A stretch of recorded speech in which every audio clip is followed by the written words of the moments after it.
Sir আপনি কোত্থেকে আসছে? আমার দেশের বাড়ি কুমিল্লা, কুমিল্লা থেকে আসছে। স্যার আপনি কি জন্য আসছেন এখানে আমাদের এখানে? আমার ছেলের ক্যান্সার, বোন ক্যান্সার। এজন্য আমি স্যারের শরণাপন্ন হচ্ছি।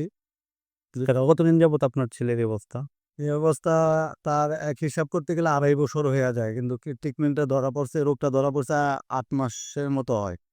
এখন আমি ঢাকাতে অনেক রকমের ট্রিটমেন্ট দিছি, কেমোথেরাপি দিছি, অনেক ওষুধ খাওয়াইছি, কিন্তু কোনো রকমের কোনো উপকার হয় না। যার জন্য আমি স্যারের ঠিকানা পাওয়াতে এখানে আসছি। যদি আল্লাহ পাক ওনার ওষুধের মাধ্যমে আমার কোনো একটা লাইন করে বা পথ করে এই আশায় আরকি। আর অনেকে সুস্থ হইছে, ওইটা আমি জাইনা শুনে আসছি। তো আজকেই ১ম যে ডাক্তার মোহাম্মদ রানা ভূঁইয়া স্যারের কাছে আসছেন। জি।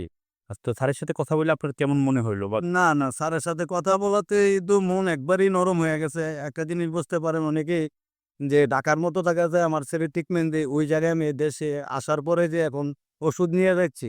আজকে আসছি, আজকে আমি বিকাশে টাকা এনে ওষুধ নেওয়ার প্ল্যানিং করছি।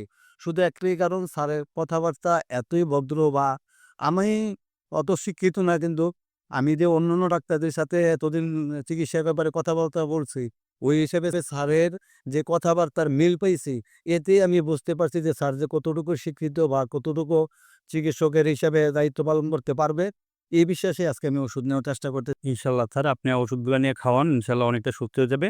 আপনি ওষুধগুলা খাওয়ানোর পরে ১৫ দিন পরে যখন আমাদের এখানে আবার আসবেন, তখন ইনশাআল্লাহ আমরা আপনার কাছ থেকে শুনবো যে আপনার বাচ্চা এখন অবশ্যই, অবশ্যই। আমি নিজে ইচ্ছাকৃত প্রয়োজনে আমার নিজের একটা আইডিয়া আছে। আমি জানি না আপনাদের মাধ্যমে ছাড়বো কিনা।